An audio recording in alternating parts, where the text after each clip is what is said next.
Hey there, this is James Wilson with MTB Strength Training Systems and BikeJames.com. And today I want to share a 4-exercise strength training circuit and a 4-exercise combo drill that together will help improve the movement skills, the strength, and the fitness that you need to get better at riding your bike on the trail.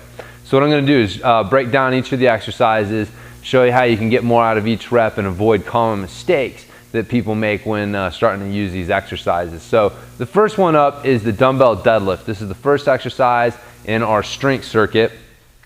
So for the dumbbell deadlift, what you're going to do is stand with your feet relatively narrow. And what you want to do is you want to push your butt back behind your heels, keep your biceps connected to your rib cage, and let your chest come down towards the ground.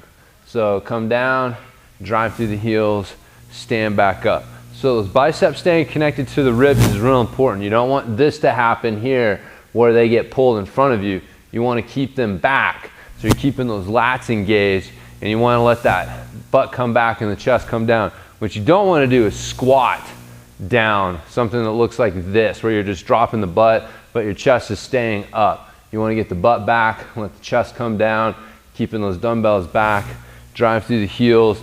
At the top, you want to get nice and tall and thin through the core. You don't want to be leaning back. Squeeze your butt cheeks nice and tight, get tall and thin at the top. So this is your dumbbell deadlift. This is a great exercise because it's teaching us how to get strong and move from our hips. This position here is real similar to our attack position on the bike. So knowing how to move and hinge from the hips and not round from the shoulders is a really important skill. So doing the dumbbell deadlift, especially this way, will really help you with that. The next exercise is a hanging leg raise. So you're gonna need a chin-up bar to do this. So you're gonna hang from the chin-up bar, and then as you're hanging, you're gonna raise your legs up to be parallel with the ground and then back down. So that's your hanging leg raise. If you have a tough time with that, you can do a hanging knee raise instead, but that is how you do that. So you want to make sure that you're keeping your lats engaged again there as well. Keep your armpit muscles nice and tight. That's a good way to think about it, so you're not just hanging limp from your shoulders.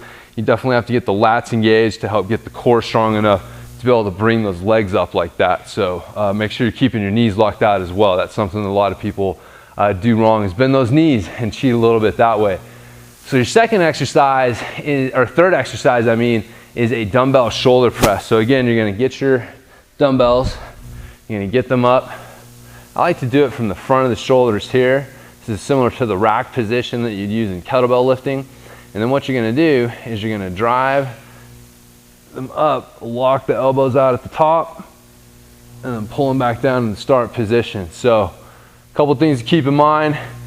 Keep those butt cheeks squeezed nice and tight. If you don't do that, you're gonna end up leaning into your lower back. So nice and tight, driving the heels into the ground.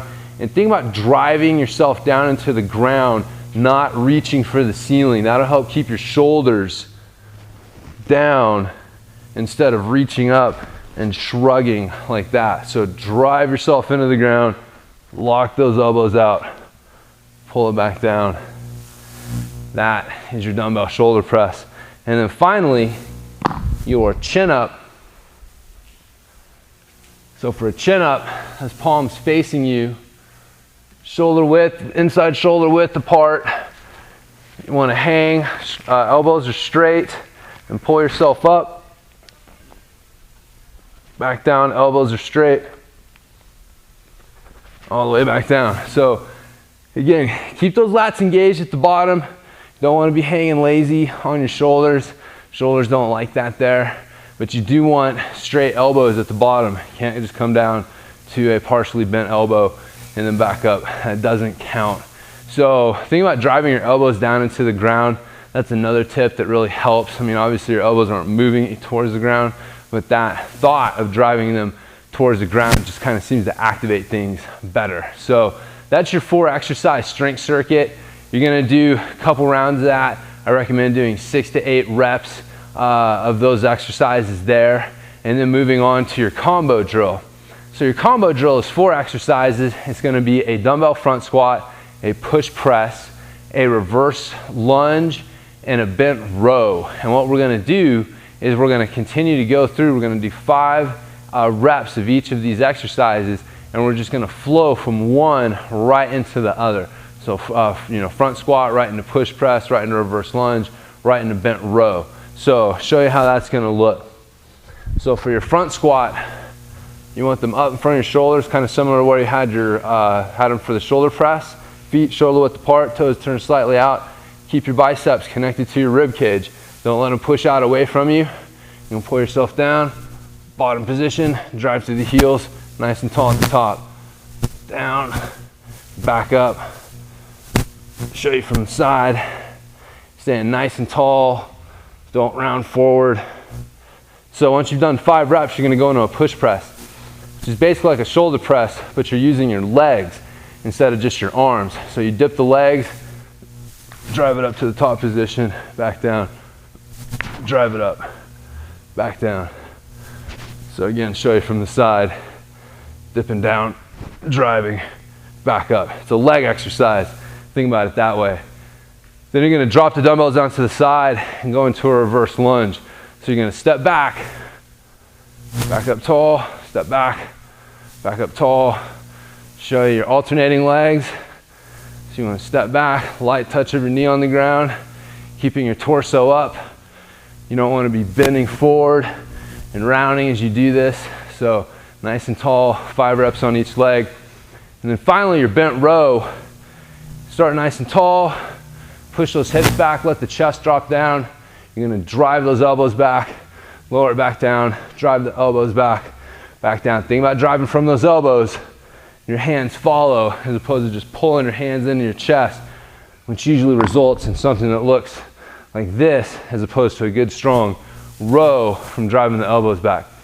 So again, you're gonna do 5 reps of each of those exercises. And again, I've got it in the article, I explain how to break that down using an interval system where you've got a work ratio and a rest period there, a work and rest period.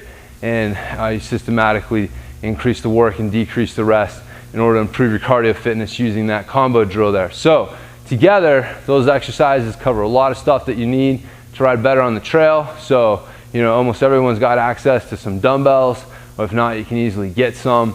So, no excuses not to try this routine out and see how it impacts you on the trail. So once again, it's been James Wilson with MTB Strength Training Systems. You can check me out on the web at bikejames.com. Hope you've enjoyed this training tip, and I'll talk to you next time.